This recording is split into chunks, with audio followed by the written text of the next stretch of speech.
الوداع ماہ رمضان، الوداع اے ماہ مغفرت، الوداع ہم تیرے منتظر رہیں گے اے ماہ مبارک اگلے برس، تجھے مرحبا کہنے کے لیے اگر زندگی رہی تو۔ ماہ رمضان حق ادا تیری عبادت کا ہم سے نہیں ہوا،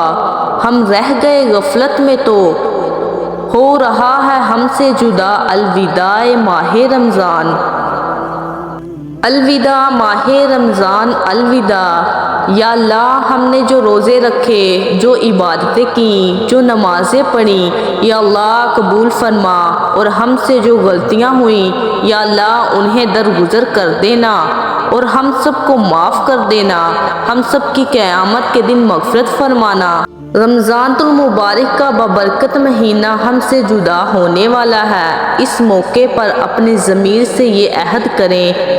ماہ مبارک کی برکت سے سعادت اور فلاح کے نئے سفر کا آغاز کریں، اس کی برکت سے اپنی زندگی میں تبدیلی لائیں، اپنی ساری غفلتوں، نافرمانیوں اور محرومیوں سے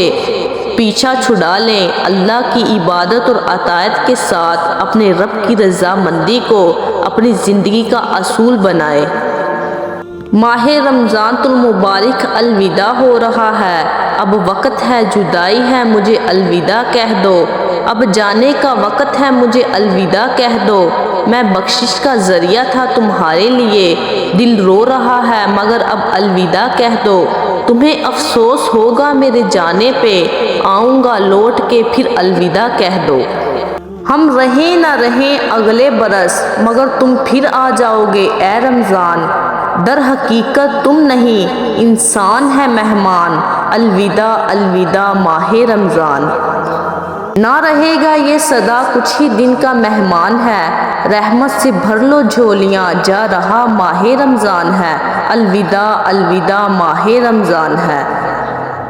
روزے جتنے بھی مشکل کیوں نہ ہوں، رمضان کا اہتمام ہمیشہ اداس کر دیتا ہے، سحری کی رونق، افطاری کی برکت، عبادتوں کا مزہ سب رمضان کی بدولت ہے۔ اللہ ہماری ٹوٹی پھوٹی دعاؤں کو قبول فرمائے۔ حضرت جابر بن عبداللہ رضی اللہ تعالیٰ عنہ سے روایت ہے کہ نبی کریم صلی اللہ علیہ وآلہ وسلم رمضان کے آخری دنوں میں تشریف لائے اور مجھے دیکھ کر فرمایا کہ رمضان کو اس دعا کے ساتھ رخصت کرو،